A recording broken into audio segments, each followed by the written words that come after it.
Allez, c'est parti. Hop, sonnet. Allez, Allez, hop, sonnet. Et quand, on est la bête, là. et quand vous voulez. Bam, Yann de la persona. Dis-me, quin aceit t'ha arribat a la massa d'entà au país? Le moment on s'hem rencontrats, per mon expulsèron pas brig abans. Quin est le tu camí, le tu parcours, ou los tous camis, los tous parcours, per mon que hi heu mantu réseau d'arribar aquí, hi heu pas son que eu. Alors, voyons, c'est pas une question simple. Bon, d'abord, de tout temps, je me suis senti berné, quoi. Bon, voilà.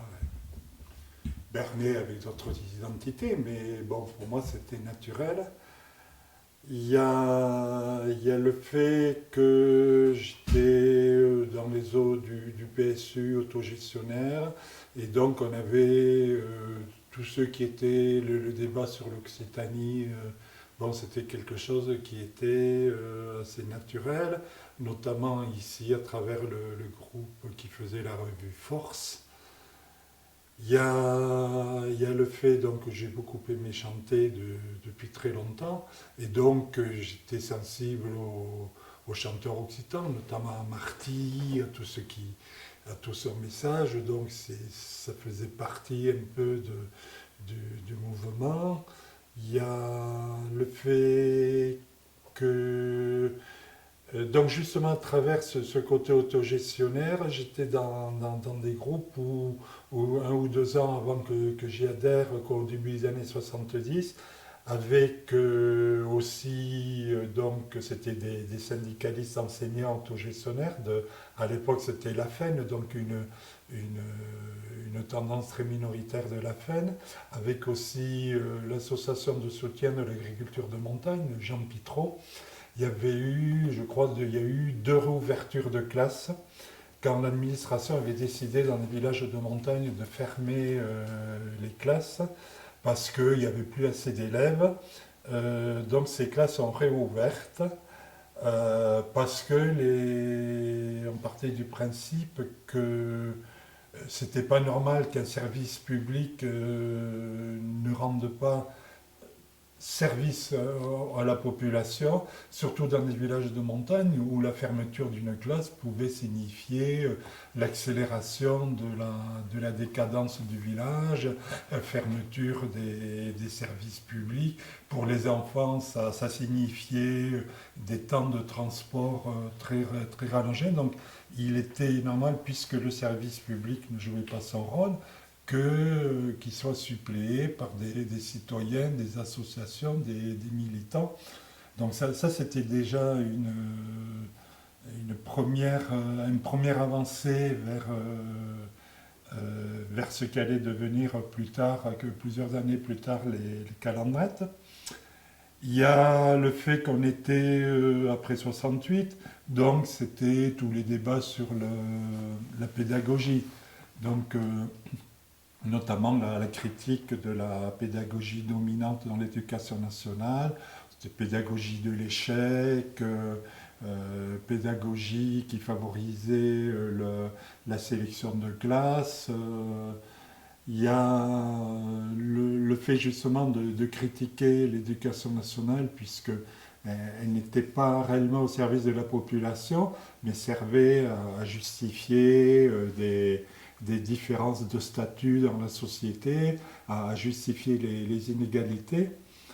Il y a le fait donc aussi que les langues populaires ayant été combattues par la République française, et un peu plus tôt, enfin, même l'Ancien Régime, hein, c'est pas uniquement une question de République, c'est une question de centralisme, où on trouvait anormal que les langues du peuple ne sont pas présentes dans l'éducation nationale, qui était censée être au service du peuple et des peuples, des populations. Qu'est-ce qu'il y a d'autre? Et il y a aussi le fait que, donc très tôt, donc le soutien un peu à CHK, aux écoles basques. CHK, la première école, est ouverte en 69. au nord, hein, en sachant qu'il y avait des systèmes équivalents au Pays Basque Sud avant. Et donc, c'est très tôt, ça a été la compréhension et l'acceptation de ce type de militantisme où, puisque la langue basque n'est pas présente dans l'éducation nationale et est réprimée par l'éducation nationale, il est normal que le peuple basque ouvre ses propres écoles. En plus, c'était des écoles laïques avec une pédagogie de type freiné, donc qui pour nous donnait un peu tous les, disons, ça semblait tout à fait positif. Ensuite, quelques années avant la création de Calandrette, il y a eu la création à Pau d'abord et ensuite à Oloron d'ouverture de classe d'Icachtola. CHK avait à ces temps-là décidé d'ouvrir hors du Pays Basque des Icachtola. Et donc il y avait eu un comité de soutien auquel j'avais participé, quoi. Donc, plus il faut rajouter ce qui se passait dans le mouvement occitan en Béarn. Il y a eu le journal Pays qui, par exemple, a été. Il n'a pas duré longtemps, mais ça a été un lieu où se sont rassemblés tout un tas de gens autour du Béarn, l'Occitanie. Il y a eu les chanteurs occitans du Béarn, notamment le groupe Blues des Nadeurs, qui reprenait un peu toute cette thématique occitaniste, de la défense de la langue, la défense des villages. Et nous, on avait fondé avec des amis, notamment Gilbert, Bertrand Bousseau, on avait formé un groupe qui s'appelait la Batsar, où l'on faisait des bals, et pendant des soirées, on a expliqué ce que devaient être des écoles en Occitanie, enfin que l'on c'était à nous-mêmes de prendre en charge ça puisque l'État ne le prenait pas en charge. Oui, j'oublie aussi, il y a le constat d'occitanistes, d'enseignants qui nous racontaient constamment, et c'était un peu tous les mêmes disaient la même chose. D'abord ouvrir un cours, même si c'était légal, un cours d'occitan, c'était la croix et la bannière, parce qu'il y avait l'administration qui freinait des quatre fers, et beaucoup d'enseignants, si ce n'est la plupart, plus l'administration, qui étaient contre l'enseignement de ces langues, en disant que c'était quand même un recul d'enseigner ces langues, c'est patois, donc c'était pas réellement des langues, d'enseigner ça à l'école, dans le temple du progressisme et de la libération des gens que l'éducation nationale, c'était quand même... c'était pas servir les enfants. Et donc il y avait des batailles pour l'ouvrir, et ensuite il y avait des batailles pour arriver à avoir des horaires un peu convenables, que de cours entre midi et 2 ou après 18 heures, et après se battre aussi pour les maintenir. C'est-à-dire quand l'administration avait fini par céder, avait fini par donner des horaires de cours, tous les prétextes étaient bons pour arrêter. Et donc on avait l'impression que c'était un combat sans fin, un combat contre les moulins à vent. Finalement, on s'est dit, c'est pas le bon bout pour prendre les choses. La meilleure façon de faire évoluer les choses, c'est de les faire évoluer de l'extérieur, puisque le service public, l'éducation nationale ne prend pas en charge ce que devrait être la nécessité d'enseigner dans la langue des populations. Eh bien, c'est aux gens eux-mêmes à ouvrir ces écoles et à les faire marcher. Et ça sera non seulement un moyen de répondre à ce que l'on estimait être les besoins des gens ici, mais on se disait aussi que c'était un moyen de faire évoluer la situation dans l'éducation nationale elle-même. C'est-à-dire, c'était une revendication, on répondait à cette revendication, on mettait en marche des réponses à cette revendication. Et le fait de montrer que ces réponses marchaient, ça aurait été pour nous un moyen de faire évoluer les choses. Voilà, donc c'est un peu tout ça additionné sur quand même plusieurs années, en gros les années 70, qui a mené notamment la Batsar à être l'une des chevilles ouvrières de la Massa d'Entao País, en se disant, bon, maintenant, il faut passer au concret, il faut essayer de réunir les gens, de discuter, et à partir donc de cette réunion, de commencer à bâtir des choses. Voilà. Et donc après, c'est dans l'ambassade que formellement a été envisagée donc la création des écoles en occitan, et les choses se sont mises en train à partir disons, des années 76, 77, 78. Quoi. Voilà. Donc ça, c'était un petit peu un cheminement. Alors je schématise un peu, mais c'est ça. Donc un des gros problèmes auxquels on a eu à faire face, c'est quand même ce problème de la laïcité, ce problème de la justification de créer des écoles parallèles, des écoles associatives, et parce que la plupart des militants occitanistes, dont une très grande part d'enseignants, avaient une vision quand même très, je dirais, très schématique de la laïcité, quoi. La laïcité étant associée à l'unicité d'un service d'État, quoi. Laïcitat et monopoli. Voilà. Et donc ça a été un des principaux sujets de discussion. Expliquer, pas d'internus, tanus que recla. Oh. La laïcitat. Que recla à la début. Oui. Ne parle pas de calendrier. L'école qui devait être laïque, gratuite, gratis et ouverte à tous. Voilà. Car le principe de base qui era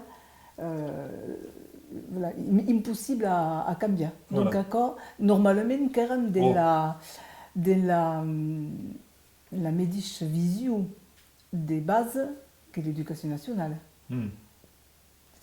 Qualcun de honnête intellectuellement ne pouvait pas lutter contre quoi, puisqu'era les medici principes, qu'era juste l'impossibilité de la langue de l'éducation nationale qui savait obligat à raconter, mais le principe qu'un les medici, laïque, gratis et ouverte. Ça, c'est ce que l'on pensait.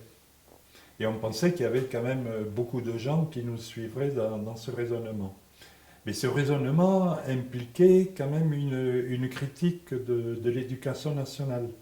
L'éducation nationale qui ne remplissait pas son rôle vis-à-vis des langues des peuples de France. L'éducation nationale qui ne remplissait pas son rôle en mettant en œuvre une pédagogie ouverte et permettant de soutenir les enfants plutôt que de les sélectionner. Et une éducation nationale qui ne soit pas un outil de sélection sociale.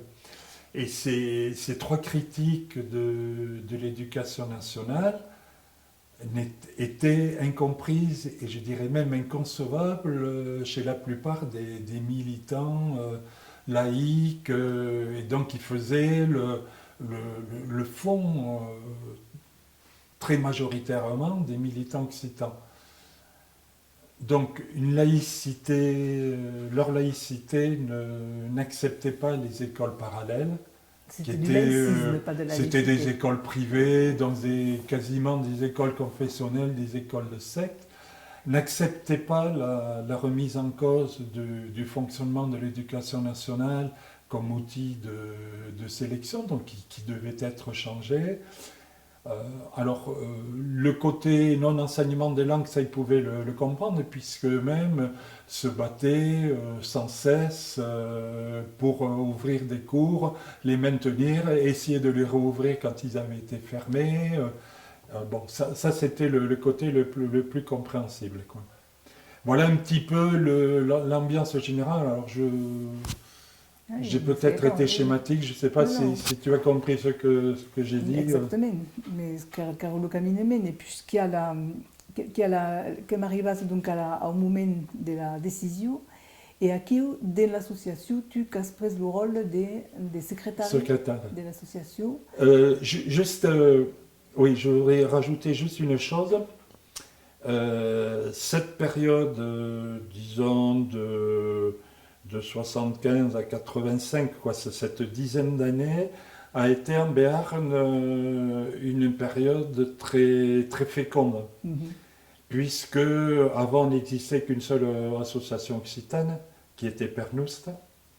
Donc il y a eu la création sur Pau, par exemple, d'une association occitane qui était la CIBAD. Il y a eu le journal Pays. À partir de 80, il y a eu le Radio Biban et la Voz des Nost, qui ont donné ensuite Radio Pays. Il y a eu la création de l'Oustao Biarnais, il y a eu un peu plus tard la création de Carnaval Biarnais, etc. C'était toute une période où il y a eu un certain nombre de structures qui finalement, au fil des années, persistent et qui ont été des choses importantes. Beaucoup de jeunes qui maintenant arrivent en âge de militer ou d'être dans des associations aurait peut-être du mal à s'imaginer qu'avant ça, il n'y avait rien, quoi, ou pratiquement rien, quoi. Donc ça a été, et c'est vrai qu'il y a eu toute une équipe de militants et militantes qui tournaient autour de ces associations, donc que l'on retrouve dans telle ou telle association, certains dans plusieurs, alors ça faisait pas mal de gens, mais finalement, vu le nombre d'associations, ça ne faisait pas énormément pour chaque association, quoi. Voilà, donc ça je voulais rajouter oui, ça, quoi. Mais ce qu'à ce réseau, et ce qu'il disait avant, c'était qu'il y a un but à expélide des projets qui ont tenu le COP. Dans toute l'histoire, il n'y a pas nada qui s'est stupat. Tout qui a avancé dins au dia d'avui, tout qui a 40 ans, et que pensi també que aquella calandreta que va tuendo moral a tout le monde. Vraiment, que c'est que bon, nous autres qui éramos dans la calandreta, bon, qui avait travaillé, tout d'accord, mais l'action també que és tout moral per rapport au monde, que hem causat Hako. Et pensi que avaiat energia, t'as dit, mais per què pas? Nous avons també quauquaré susque a imam treballar, ou si a la musique, si a la culture, si a la... Que me sembla que moralement, qui a but, voilà, que s'hem ajudat los uns los autres a haver la força, los qui han creat també la radio, que eren aventures de gran... des grands endums, tu veux, que si qu'elle tienne. Et c'est tout à fait d'accord avec toi. Toutes ces analyses, ces expériences dont on avait essayé de tirer le bilan au cours des années 70, finalement, nous avaient conduit à affirmer que, puisque la transmission ne se faisait plus naturellement, c'est-à-dire, rares étaient les familles où se transmettait la langue.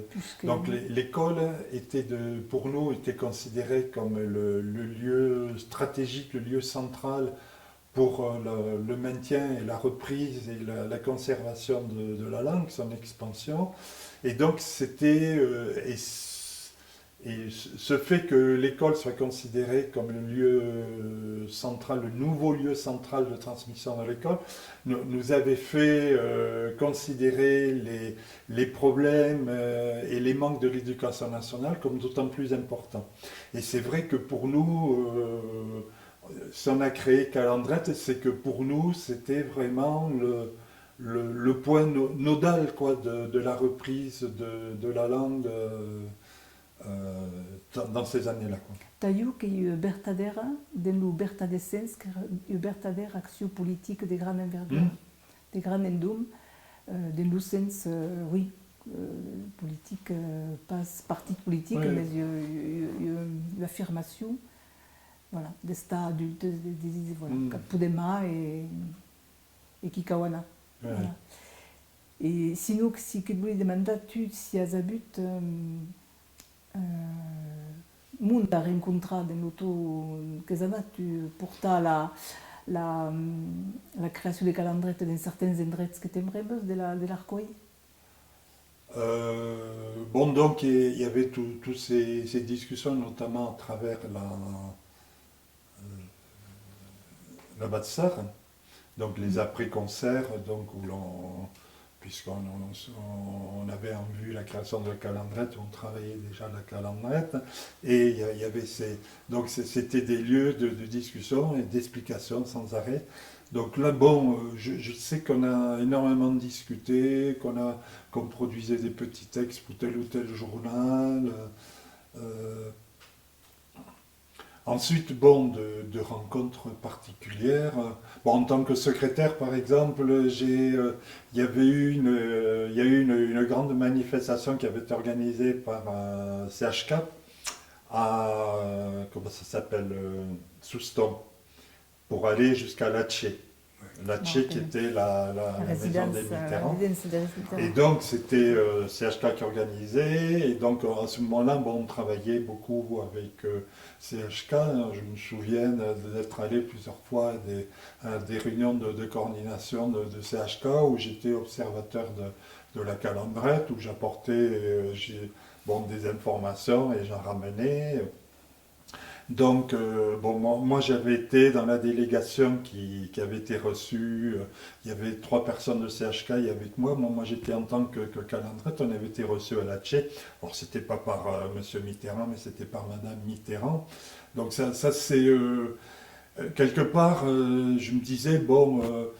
Calendrette, c'est bien, on n'était pas. Il y avait quand même une très grosse majorité de militants à Versailles.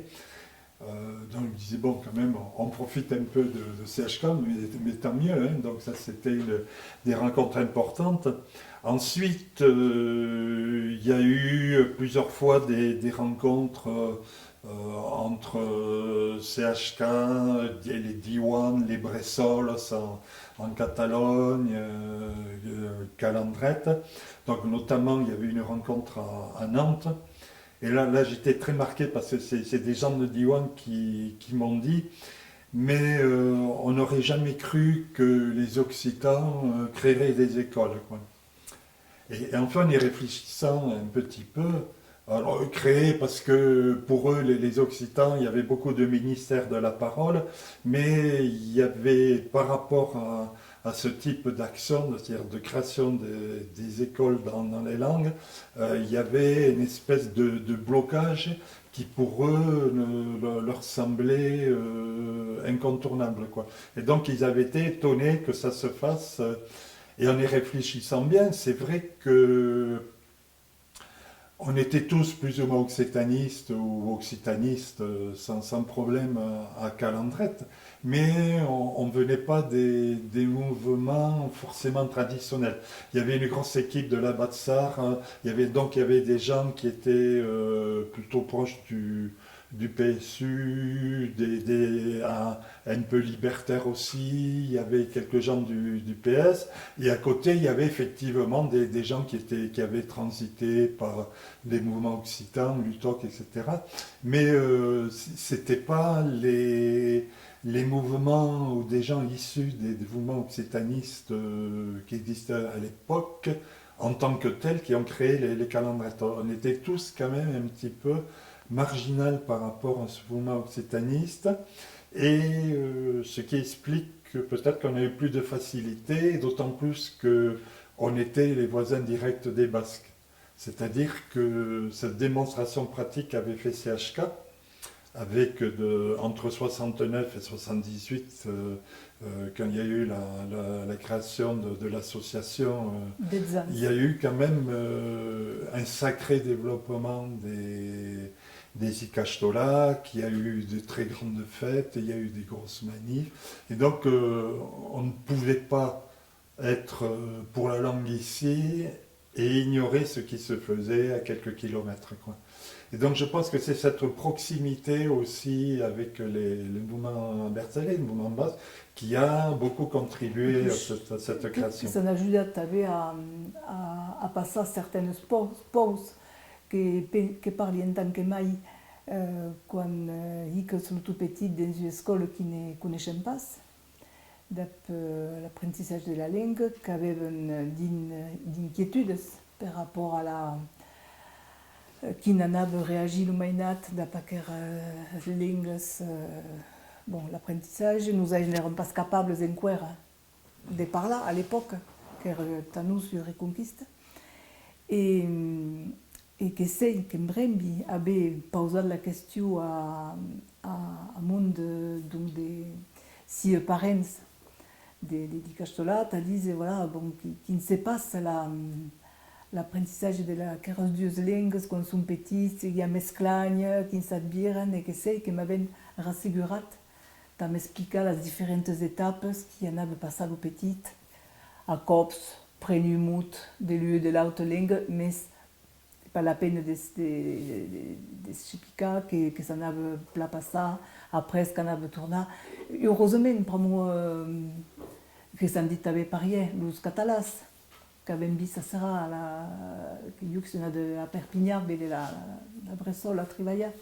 Donc, que veritat que d'haver monde a qui posa questions personnellement para que érem implicats dans la famille, mais finalement il n'y avait pas tellement de différences dans le temps, 10 ans d'abus bascos, 2 ans d'abus bretos, 2 ou 3 ans d'après les Bressoles, donc il y avait toute une période de, comme disais, de bourrides qui bourribent la conscience, que me semble. Et donc, voilà. Ça y est, c'est bon, hein. Alors, clap 2 de cette série. Voilà. Hop. Merci, et c'est fait. Donc, ce que n'eras, que t'aimerais de ce qui vous laisse dire sur las rencontres aquí. Oui, donc c'était donc la première calandrette à se créer dans tout l'univers, dans tout le système solaire, c'était la calandrette de Pau. Ensuite, il y a eu celle d'Oloron. Non, celle de Béziers. Béziers, ah d'accord, oui. Ouais. Voilà, donc celle de Béziers et ensuite celle d'Oloron, quoi. Où il y a eu masse, c'est pas. Voilà. Et donc, très vite, donc, il y a eu des réunions des différentes calandrettes. Il y a eu un débat aussi, est-ce qu'on devait faire une fédération ou non? On n'était pas tous d'accord forcément là-dessus. Ils disaient, oui, chaque calandrette se développe, il n'y a pas besoin de fédération, quoi. D'ailleurs, ne s'appellera pas encore calandrette. Voilà. Et, ah oui, il y a eu aussi la recherche du nom, comment appeler l'école. Je sais que moi j'avais proposé Dindoulette parce que je trouvais ça très mignon. Et donc c'est toi, non, qui avais trouvé calandrette. Donc l'oiseau et l'apprenti. Bon, c'est vrai que c'était ce côté apprenti, c'était. Et surtout le nom panoxita, qui se prononçait partout, de la médiche faisou. Oh.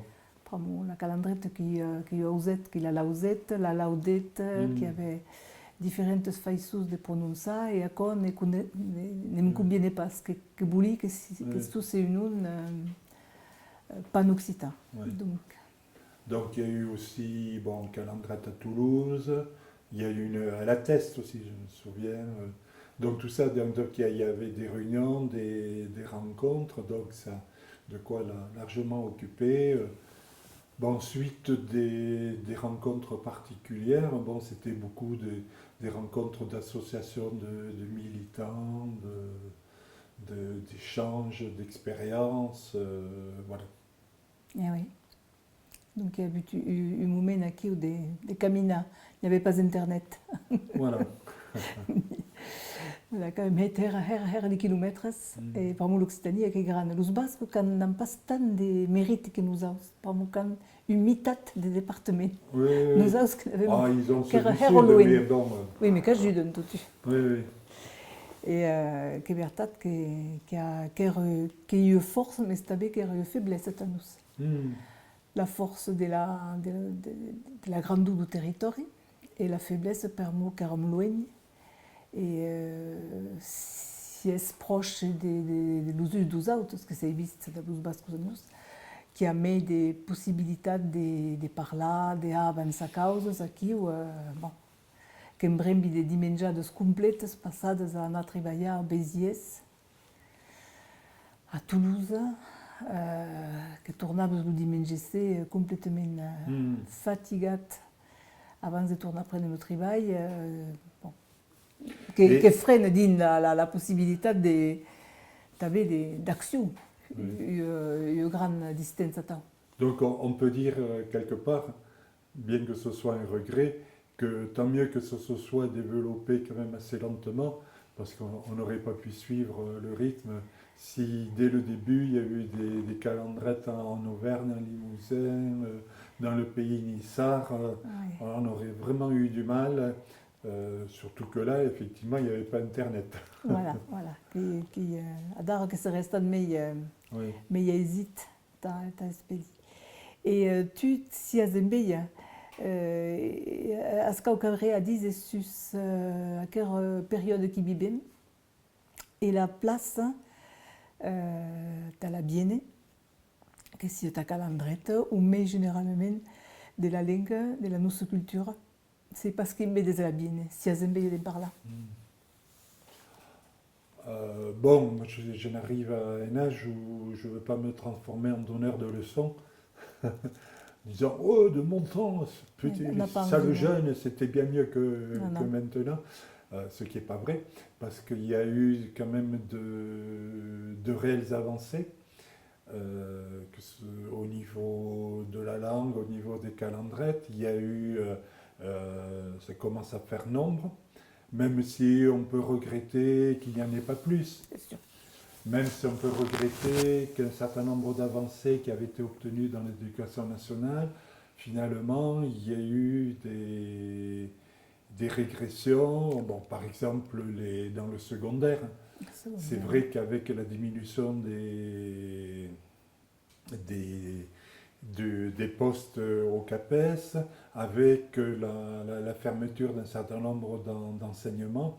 Alors, bon, on peut dire que malheureusement, il y a beaucoup d'autres sections de l'éducation nationale qui sont dans le même cas que nous. Mais nous, il se trouve que... On considère que l'enseignement des langues est quand même quelque chose qui politiquement est juste et il nous est dû. Et donc, le service public devrait s'y consacrer beaucoup plus ardemment. Il y a eu des avancées aussi au niveau des collectivités locales, des régions, des villes.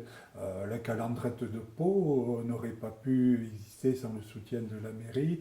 Et on peut dire ça de beaucoup d'associations ou de structures, avec le département des Pyrénées-Atlantiques qui, un des premiers, a mis sur pied une politique linguistique qui a été suivie ensuite au niveau de la région, puis de plusieurs régions. Il y a des structures qui se font, il y a des projets, je dirais, stratégiques et vraiment très intéressants pour l'avenir, tels que la Ciutat Oedas, qui est un projet qui peut donner de l'optimisme. Ensuite, des fois, on a l'impression de la roue qui tourne constamment et ce qui est en haut revient en bas parce que y a des régressions, il y a des choses qui nous semblent acquises et puis qui finalement sont remises en cause. Mais bon, par rapport à la situation dans les années 70, alors il y avait peut-être plus de locuteurs naturels qu'il y en a maintenant. Il n'empêche qu'au niveau de l'enseignement, de l'éducation, de la variété des manifestations de la langue, sur tous les plans culturels, artistiques et même quotidiens, les médias, il y a quand même une sacrée avancée. Mais bon, voilà, il y a encore très long chemin à faire. Donc, pour tous ceux qui veulent s'y investir, il y a largement de quoi le faire. Quoi. E io so che pensi també che ha lo costat different che lo món n'en pas, que em sembla, dans una gran majoritat, com abans, lo pes de la vergonya que a dit cada ara, lo món que es reconeix en biarnès o occità, o n'importa la façon de dir, mais que hi ha un autre sentiment, n'est pas le sentiment si de la vergonya, si de la revendicació, ens volem explicar, saps, com abem habut ara nosaltres, que trobi que hi ha una espècie de serenitat més grana, e eu que diserei encara més una espècie de plaisir a d'ara, que em sembla de la generació dels 30 anys, que correspon també a la generació dels petits, que ha tot que trobi dans els vilatges abans, quan arribaves que volia sacar al carrer miarnès, bon, que era la generació dels papis i les mamis, dels païbos de maibuna. A d'ara que hi ha que trobi un respecte e els que saben dir me dic qualques mots, que en són fiers. Et encore que em sembla que est important aquest canviament de sentiments. Oui, c'est dû un petit peu, bon, en partie nous autres. Ah, maison. Parce que Maison. Collectivement, à redonner cette fierté, à redonner une envie de la langue, de la culture. C'est dû aussi au travail de tout un tas de groupes qui font vraiment du populaire. Et de la création. Au niveau du chant traditionnel, au niveau de la danse, l'importance d'un groupe, d'abord le Zenadao, ensuite Nadao, est impressionnante. Chaque concert est vraiment impressionnant. Quoi. On voit les salles pleines, les gens qui connaissent les chansons par cœur et une très grande émotion. Quoi. Nadao, et puis bon, des groupes qui ont peut-être un peu moins d'importance, mais qui la créativité. Pas, quoi. Les Pagayous. La créativité, ouais. Voilà. Tout à fait. Il y a eu, maintenant, chez les jeunes, il y a de plus en plus de groupes de création. Ah, ouais. Alors parfois, ça devient très urbain, donc ça a tendance un peu à se couper de tout un milieu populaire. Mais c'est bien que ça existe parce que ça agrandit voilà, qu'il y a d'autres personnes qui arrivent. Oui. Voilà.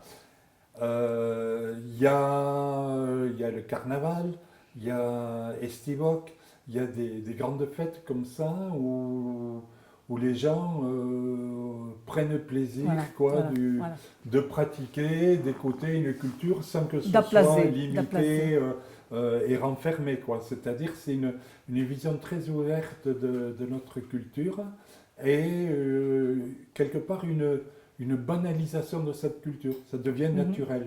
C'est naturel d'entendre parler bernais, de voir des gens qui jouent en bernais, de chanter en bernais. Bernais, occitan, je ne vais pas... Et chose qui était tout à fait différente dans les années 70. Par exemple, dans les années 70, au début des années 70, il y a eu l'importance du festival de Syros, où à travers le chant, il y a eu des centaines et des centaines de gens qui se sont retrouvés dans le plaisir du chant, dans la pratique, mais cette période faste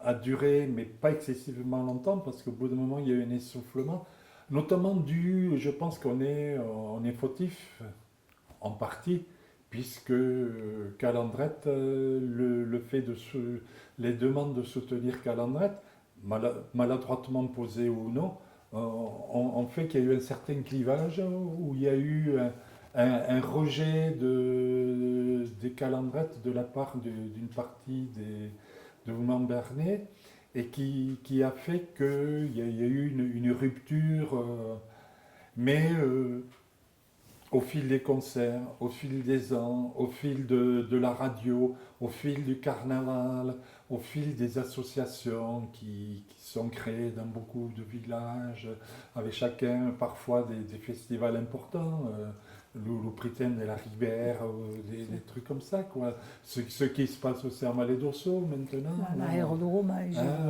Et dans un certain nombre de vallées, les pastorales aussi, qui ont créé tout un tas de mouvements. Je pense que la PACEM. Voilà, on est passé La PACEM. et la PACEM qui a été la dernière démonstration, quoi. On est passé d'une honte affirmée à un plaisir de la langue, quoi. Ouais, libertat. Ensuite, bon, il faut Libertat, arriver à se voilà, transformer ce plaisir Non, mais libertat, en action plus concrète, mais c'est vrai que là, de ce côté-là, il y a eu une grosse évolution. Tout à fait. Voilà. Ouais. Et bon, j'ai la faiblesse de penser qu'on n'y est pas étranger, quoi. Mais nous, parmi d'autres. Voilà, oui. Une dynamique. Mm. Une dynamique. Une mercenaire. Moussu. Il y a de la personne. Oh. Voilà, comme ma cabate. Juste, tu vas dire à la caméra ton nom, ton prénom, ton nom, et qu'est-ce que tu étais à l'époque à la création de la calendrier. Comme tu veux. Donc, je m'appelle Jean de la Personne et j'étais un des fondateurs de la Calandrette et j'étais secrétaire, quoi, dans l'association la Calandrette. En 1979. J'ai aucune notion des 1979. dates. À 1979. 1832. Il parle bien, c'est pas. Merci l'équipe.